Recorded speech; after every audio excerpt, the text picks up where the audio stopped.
Assalamualaikum warahmatullahi wabarakatuh.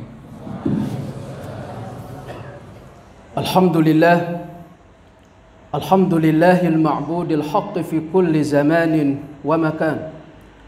Wasyukru lahu liikmali sihhatil ajsadi wal jinan. Ashhadu an la ilaha illallah wahdahu la syarika lah.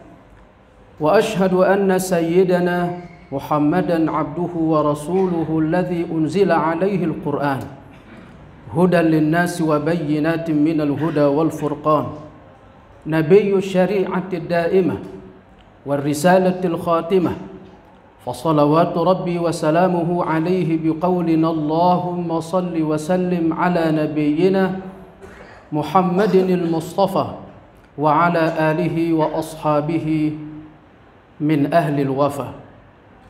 فيا أيها المسلمون الحاضرون أوصي بنفسي وإياكم أن اتقوا الله عز وجل حيث قال يا أيها الذين آمنوا اتقوا الله حق تقاته ولا تموتن إلا وأنتم مسلمون وقال سيدنا صلى الله عليه وسلم يقول إن أصدق الحديث كتاب الله وخير الهدي هدي محمد صلى الله عليه وسلم وشر الأمور محدثاتها وكل محدثة بدعة وكل بدعة ضلالة وكل ضلالة في النار أعاذنا الله وإياكم من المحدثات ومن النار. Bapak, Ibu, anak-anak saya, jamaah kaum muslimin sidang Jumat yang berbahagia. Kita panjatkan puja beserta puji dan syukur kepada Allah Subhanahu wa taala atas limpahan karunia-Nya kepada kita di siang hari ini, berupa nikmat yang besar, agung, juga banyak yang Allah curahkan kepada kita. Anak-anak semuanya bisa kembali sekolah, kita semuanya laki-laki bisa kembali beraktivitas bekerja, yang guru bisa kembali mengajar, yang lainnya bisa kembali bekerja untuk mencari kehidupan, ma'isyah. Walhamdulillah. Dan yang paling inti dari semua itu adalah nikmat Allah Subhanahu wa ta'ala masih membimbing kita di atas Islam dan di atas iman. Dua nikmat agung dan besar yang Allah masih bimbing kita di atasnya. Alhamdulillahis syukur. Kaum muslimin sidang Jumat yang berbahagia, mahabbah sebagai alasnya qalbu. Mahabbah itu cinta kepada Allah. Cinta kepada Allah Subhanahu wa ta'ala adalah sederet dari amalan-amalan hati. Ada mahabbah, ada taqarrub, ada taqwa, selalu mendekatkan diri kepada Allah, takut kepada Allah, mahabbah, cinta kepada Allah. Cinta kepada Allah Subhanahu wa ta'ala di antara instrumen penting di dalam keimanan kita. Ketika cinta kita kepada Allah itu sempurna, maka dikatakan keimanannya sempurna. Dan jika cintanya kurang kepada Allah, maka keimanannya pun kurang kepada Allah Subhanahu wa ta'ala. Maka kata para ulama ahli akidah bahwa cinta yang seperti ini dialamatkan kepada Allah itu hukumnya wajib.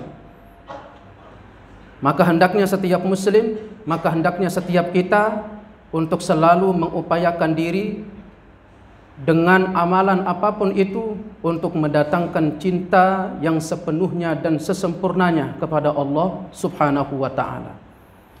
Kaum muslimin sidang Jumat yang berbahagia, syajaratul mahabbah yang kita sebut dengan pohon cinta, yang terurai dalam sebuah kalimat yang Allah sebutkan dengan kalimatun thayyibah. Ketika Allah berfirman, daraballahu masalan kalimatan thayyibatan kasyajaratin thayyibah. Allah memberikan sebuah permisalan, kalimat yang baik itu seperti pohon yang baik. Kalimat yang baik ini kata para ulama adalah kalimatut tauhid, la ilaha illallah. Itulah yang disebut oleh sebagian para ulama dengan syajaratul mahabbah. Itulah pohon cinta yang Allah permisalkan dengan sebuah pohon, kasyajaratin thayyibah, seperti pohon yang baik. Asluha sabit, akarnya itu kokoh. Wa far'uha fis sama', ranting-rantingnya itu menjulang ke langit. tu'ti ukulaha kulla hinin biizni rabbiha. Setiap waktu memberikan hasil buah dengan izin Tuhannya.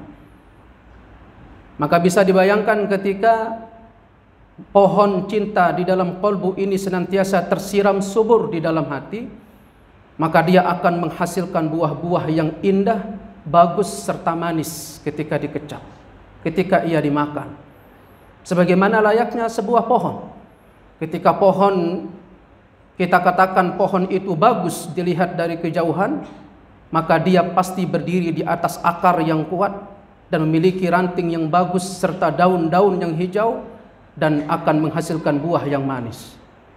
Syajaratul mahabbah, yaitu pohon cinta, keimanan kepada Allah Subhanahu wa taala, kecintaan kepada Allah Subhanahu wa taala hendaknya menjadi alas yang senantiasa tergelar di setiap hati seorang hamba. Kaum muslimin sidang Jumat yang berbahagia, belakangan banyak orang menyusun materi-materi, berbicara tentang sebuah materi, berbicara tentang kecintaan kepada Allah serta suluk bagaimana cinta kepada Allah.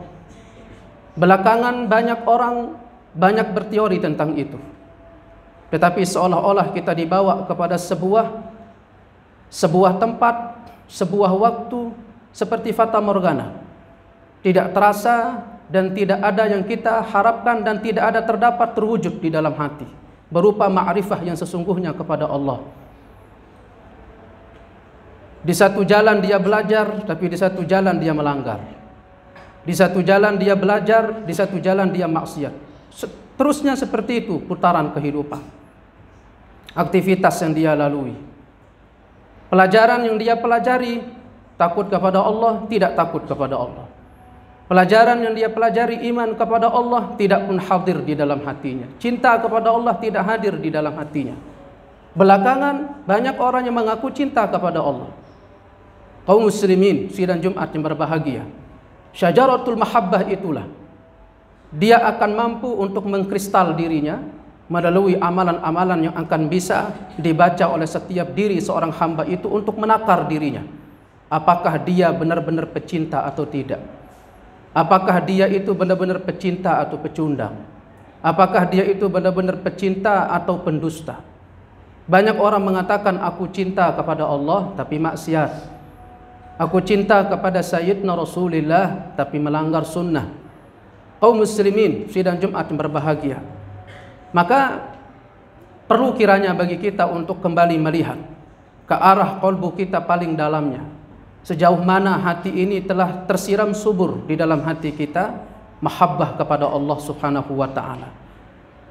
Syekhna Ibn Utsaimin rahimahullahu taala cukup membuat kita terkagum ketika beliau menjelaskan makna ihsan. Ketika Sayyidina sallallahu alaihi wasallam didatangi oleh Sayyidina Jibril, "Ya Rasulullah, mal ihsan?" Ya Rasulullah, apa itu ihsan? Al-ihsanu an ta'budallaha ka'annaka tarah, fa in lam takun tarahu fa innahu yarah. Ihsan itu dibelah menjadi dua. Yang pertama, engkau menyembah kepada Allah seolah-olah engkau itu melihat Allah. Tidak seperti pemahaman orang-orang sufi, melihat Allah dengan mata telanjang, keberadaannya masih di dunia, dan ini merupakan pembelokan dari akidah Ahlus Sunnah serta penyimpangan juga kesesatan. Banyak di pinggir-pinggir jalan, di meja-meja pelajaran serta masjid-masjid disuarakan oleh sebagian tokoh-tokoh sufi belakangan di negeri ini yang mengaku dirinya melihat Allah secara sadar. Dusta. Dia mengaku dirinya melihat Allah secara sadar, mampu untuk membuka tirai tabir Allah. Bohong. Karena ini bertentangan dengan kesepakatan ulama Ahlus Sunnah bahwa Allah tidak bisa dilihat di dunia. Kaum muslimin sidang Jumat yang berbahagia, kita memiliki istilah ihsan dan mereka juga memiliki istilah ihsan. Ihsan di sisi Ahlus Sunnah, ihsan yang diinginkan oleh Sayyidina. Sementara tokoh-tokoh sufi, ihsan diinginkan oleh mereka adalah ihsan yang diinginkan oleh tokoh-tokoh mereka. Sayyidina beliau bersabda, "An ta'budallaha ka'annaka tarah."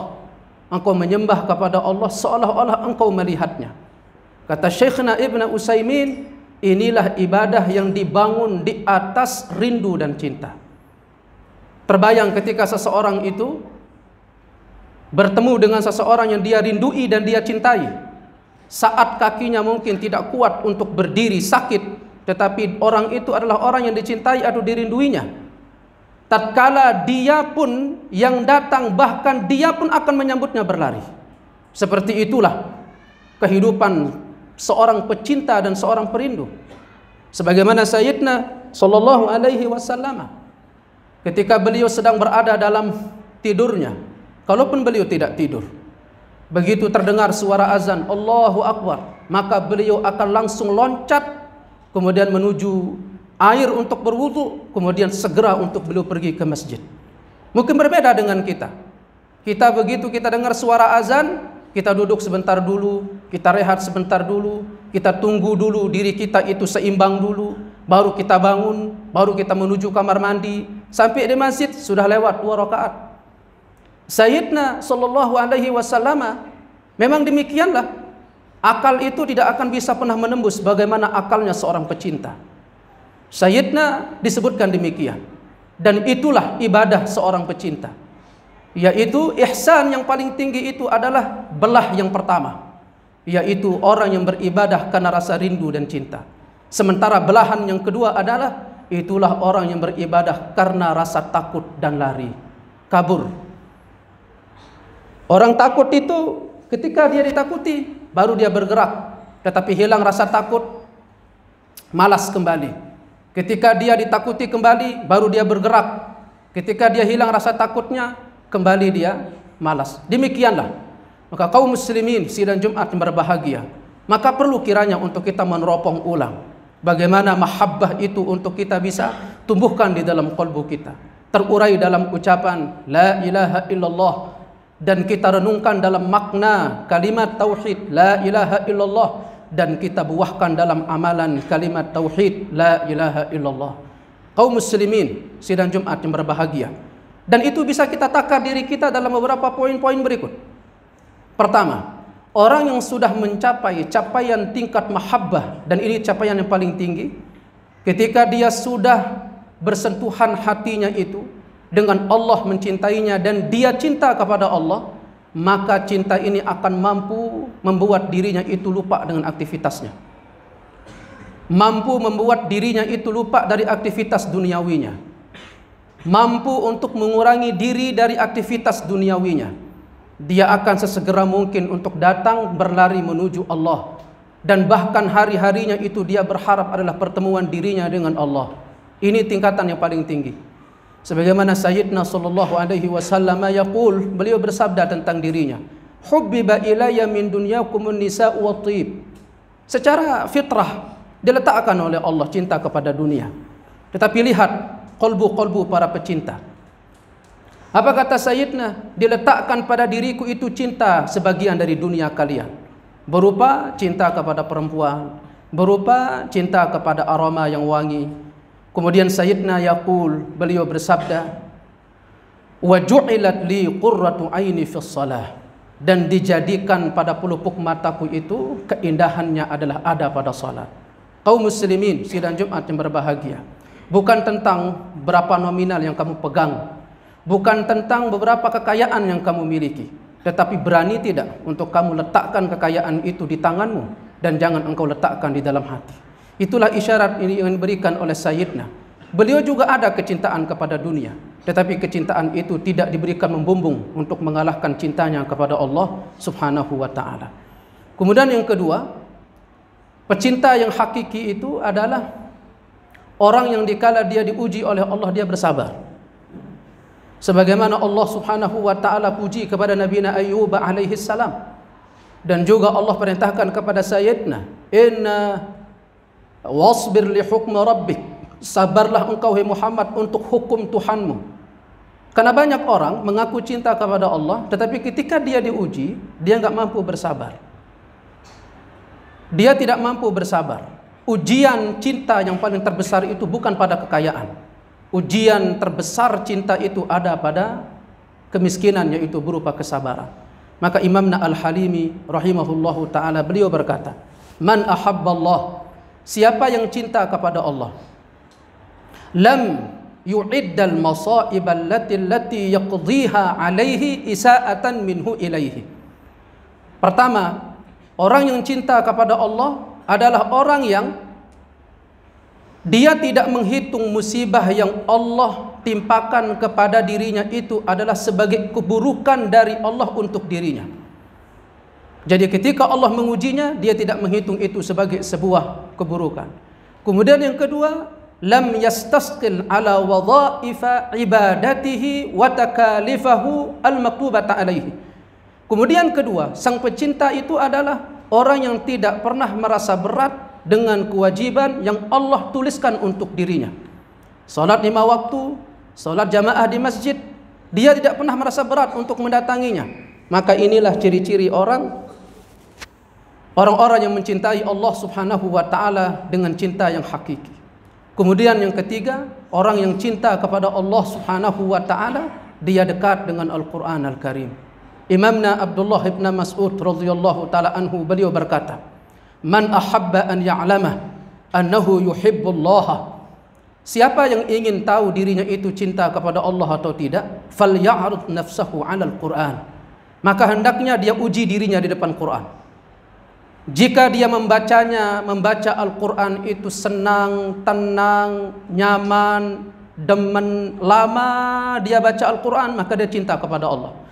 Tetapi jika dia di depan Al-Quran sebentar-sebentar pisah, sebentar-sebentar berhenti, sebentar-sebentar malas, maka kalaupun lisannya 1000 kali kita mengatakan cinta, maka cinta demikian ini adalah bohong adanya. Kaum muslimin sidang Jumat yang berbahagia, mungkin kiranya dari poin-poin berikut, banyak di antara poin-poin juga masih disebutkan oleh para ulama. Semisal juga cinta kepada Sayyidina Rasulullah, sebagaimana Allah katakan, "Qul in kuntum tuhibbunallaha fattabi'uni yuhibbukumullah." Katakan kepada mereka, wahai Muhammad, jika mereka cinta kepada Allah, maka ikutilah aku. Niscaya Allah akan mencintai mereka. Maka bentuk cinta kita kepada Allah adalah bagaimana kita mematuhi serta patuh dan tunduk, mengikuti, mempresisi, mengepaskan diri amalan kita dengan amalan Sayyidina Rasulullah sallallahu alaihi wasallam. Dan juga seorang pecinta kepada Allah Subhanahu wa taala adalah zuhud terhadap dunia. Zuhud terhadap dunia. Ada pernah seorang laki-laki pernah datang kepada Sayyidina Rasulullah. Dia bertanya, "Ya Rasulullah, tunjukkan kepadaku satu amalan yang dengannya aku dicintai oleh Allah dan dicintai oleh manusia." Pertanyaannya bagus. Satu amalan yang sekaligus dia itu dicintai oleh Allah, juga dicintai oleh manusia. Maka Sayyidina beliau bersabda, "Izhad fid dunya yuhibbukallah."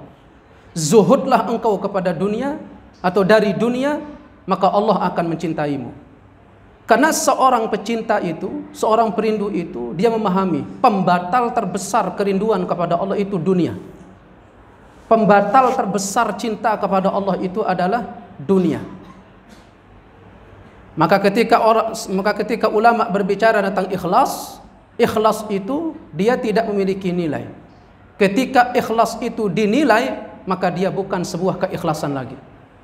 Dan dia bukanlah beningnya dari cinta. Izhad fid dunya yuhibbukallah. Zuhud di dalam dunia, Allah akan mencintaimu.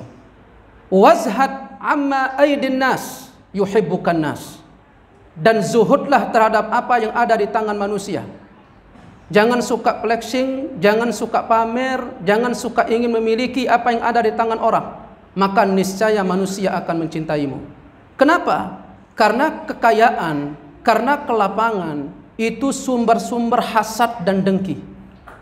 Maka Sayyidina Rasulullah sallallahu alaihi wasallam kenapa memilih diri untuk miskin? Kenapa memilih diri untuk berkecukupan? Tidak menjadi orang yang kaya raya.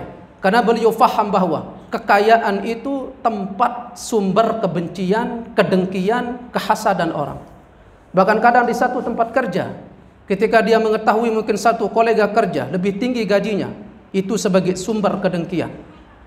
Ketika mungkin bahkan di satu tempat kerja, ketika dia tahu bahkan mungkin itu teman dekatnya, tetapi memiliki mungkin gaji yang mungkin lebih fantastis, bisa jadi itu menjadi sebab permusuhan dan bahkan menjadi sebab untuk saling sikut menyikut.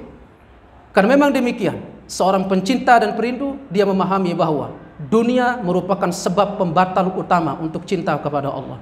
Maka siapa yang ingin cinta kepada Allah, maka berlatihlah untuk berkurang-kurang di dalam masalah dunia. Dengan sendirinya insya Allah hati itu akan tergerus di dalam arusnya cinta dan rindu. Itulah yang kita harapkan. Dan semoga Allah subhanahu wa ta'ala menjadikan kita sebagai hamba-hamba sang pencinta, sebagai hamba-hamba sang perindu, yang bisa menjadikan kita menjadi hambanya lebih baik, menjadi hambanya lebih taat, menjadi hambanya lebih rajin, menjadi hamba yang lebih dekat kepada Allah subhanahu wa ta'ala, dan dengan sukarela, dengan cinta, dengan rindu untuk mudah kita melaksanakan kewajiban maupun anjuran-anjuran darinya. Amin ya rabbal alamin. Barakallahu li wa lakum fil Qur'anil azim wa nafa'ani wa iyyakum ma fihi minal ayat wa dzikril hakim wa taqabbala minni wa minkum tilawatahu innahu huwas samiul alim fastaghfiruh innahu huwal ghafurur rahim. Allahumma shalli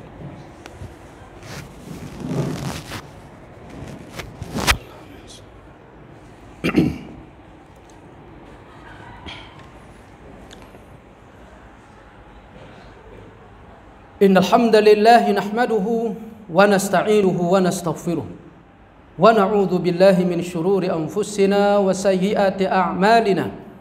Man yahdihillahu fala mudilla lahu wa man yudlil fala hadiya lahu. Ashhadu an la ilaha illallah wahdahu la syarika lahu wa ashhadu anna sayyidana Muhammadan abduhu wa rasuluh la nabiyya wa la rasula ba'dah. Allah subhanahu wa ta'ala yaqulu ya ayyuhalladzina amanu ittaqullaha haqqa tuqatih wa la tamutunna illa wa antum muslimun. Wa qala Rasulullah sallallahu alaihi wasallam ittaqillah haitsuma kunta wa atbi'is sayyi'atal hasanata tamhuha wa khaliqin nasa bi khuluqin hasan. Thumma i'lamu ayyuhal muslimun al-hadirun anna Allah amarakum bis salati was salami ala rasulihil karim biqawlihi Inna Allah wa malaikatahu yusalluna ala nabi Ya ayyuhalladzina amanu sallu alaihi wa sallimu taslima Allahumma salli ala Muhammadin wa ala ali Muhammad Kama sallaita ala Ibrahim wa ala ali Ibrahim innaka hamidun majid Wa barik ala Muhammadin wa ala ali Muhammad Kama barakta ala Ibrahim wa ala ali Ibrahim innaka hamidun majid Allahumma ighfir lil muslimina wal muslimat والمؤمنين والمؤمنات الأحياء منهم الأموات يا مجيب السائلين اللهم يا مقلب القلوب ثبت قلوبنا على دينك وعلى طاعتك وعلى حسن عبادتك وعلى سنة نبيك محمد صلى الله عليه وسلم ربنا ظلمنا أنفسنا وإن لم تغفر لنا وترحمنا لنكونن من الخاسرين ربنا لا تزغ قلوبنا بعد إذ هديتنا وهب لنا من لدنك رحمة إنك أنت الوهاب ربنا آتنا في الدنيا حسنة وفي الآخرة حسنة وقنا عذاب النار سبحان ربك رب العزة عما يصفون وسلام على المرسلين وآخر دعوانا أن الحمد لله رب العالمين أقيموا الصلاة